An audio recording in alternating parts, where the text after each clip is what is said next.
كنت حاطط الكندل ده في الكارت، وكان سعره كان عامل 2699 ولا 2700 جنيه. وكان في الايه في الرينج ده كده، يعني بيطلع وينزل ما بين 2200 ل 2700. اذ بي فجأة وانا بحط منتج تاني في الكارت الاقي سعره طلع ل 4600 جنيه. متضايق قوي لان كنت ناوي اجيب اتنين كمان مش واحد بس. فممكن اتواصل مع السبورت بتاع امازون ويكونوا رؤوفين كده بينا ويبيعوا لنا على السعر القديم. بيفكرني بمشهد في فيلم سلام يا صاحبي، كان بيقول له البطيخ النهارده بكام يا معلم؟ قال له طب بيع لنا بسعر امبارح يا معلم. اه متضايق قوي من الموضوع ده بصراحه.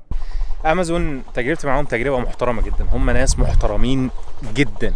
يعني اهم حاجه ان هو يرضيك، انك تكون مرضي ومبسوط وحاسس ان انت ايه، لا خدت حقك وزياده كمان.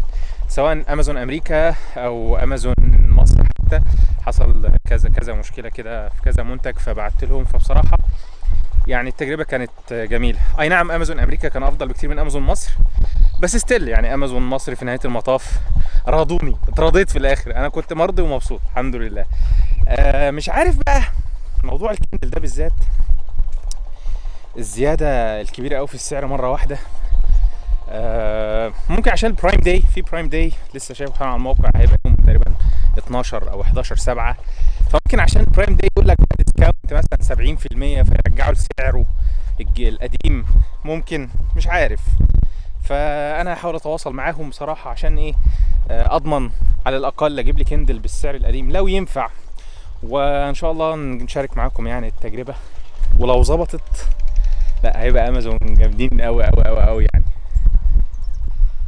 يعني جه في دماغي بصراحه ان انا استاهل، لان انا اتاخرت. انا دايما يعني كنت بقول ايه، ما تستخسرش انك تستثمر في تعلمك او في حاجه بتفيدك. فانا يعني قلت ايه، حطيتها في الكارت واستنيت شويه. ما كانش المفروض استنى، كان المفروض اشتريها على طول يعني. آه، كنت بقول استنى اضيف لها كام منتج كمان، منتجين ثلاثه كده ايه، بحيث يتشحنوا مع بعض مره واحده. بس انا كنت غلطان بصراحه يعني. ما تترددش في الاستثمار في حاجه بتفيدك او بتعلمك او حاجه بتزقك لقدام بشكل ما. ده استثمار في محله جدا جدا يعني. للاسف ما رضيوش. وحقهم صراحه، لان لما تفحصت في الموضوع اكتشفت ان هو اصلا سعره في امريكا 139 دولار، اللي هو على حساب سعر البنك اللي هو 30 او 31 دولار مع 10% مصاريف تحويل. فبتلاقي اصلا ان هو سعره دلوقتي بالجنيه ارخص من ما يعادل سعره بالدولار في امريكا.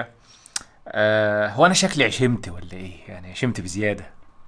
ف ولكن برضو يعني اتمنى يعني الامل الاخير هو اني آه، في اللي هو في البرايم داي اللي هو تقريبا كمان اسبوعين ولا حاجه، يعملوا ديسكاونت كده على منتجات امازون. فلا اي ديسكاونت والله يعني هبقى مرضي جدا.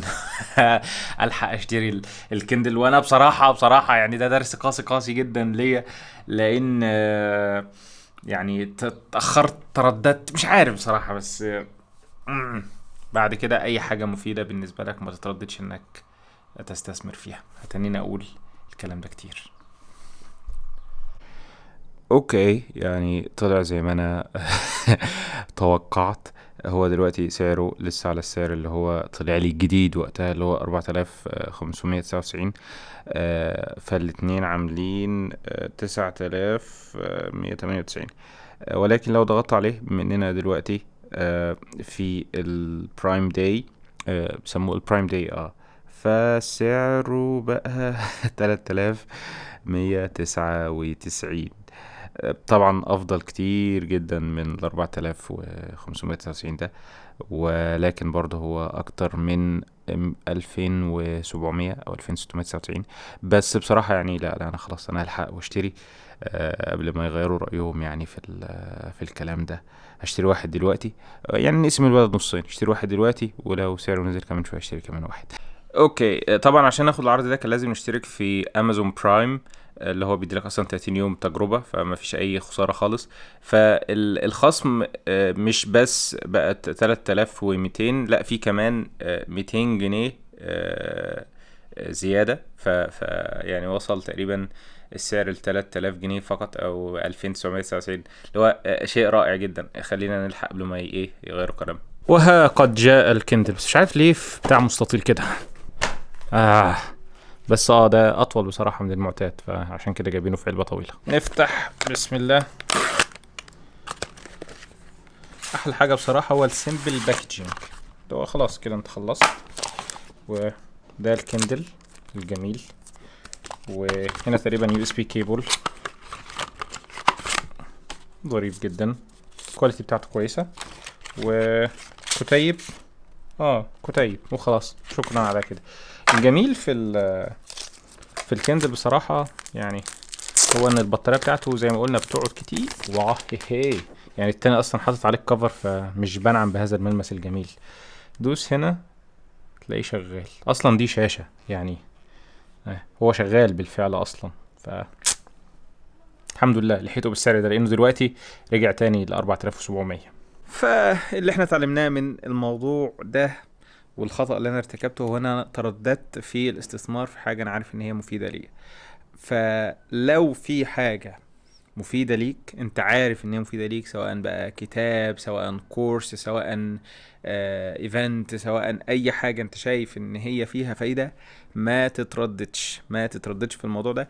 لان زي ما حصل لي كده، سعر الكندل كان في مصر ارخص من سعره في امريكا، لان السعر ما كانش لسه اتحدث، ولكن انا كنت بظن ان هو هيخليه كده، ولكن الحاجات ما بتثبتش على حال يعني. فاذا لقيت قدامك فرصة، اذا لقيت حلوة، اذا لقيت دي لو لقيت قدامك فرصة ما تترددش واستثمر، وعمرك ما هتخسر في الاستثمار ده، فما تترددش انك تستثمر اتردد في الاستثمار في حاجات مادية انت عارف انك جايبها عشان ايه، تنبسط، عشان تستمتع، علشان ترفه عن نفسك. ممكن تقعد يوم مثلا او يومين تفكر في الموضوع عشان ما يكونش ايه حاجة عابرة كده وخلاص.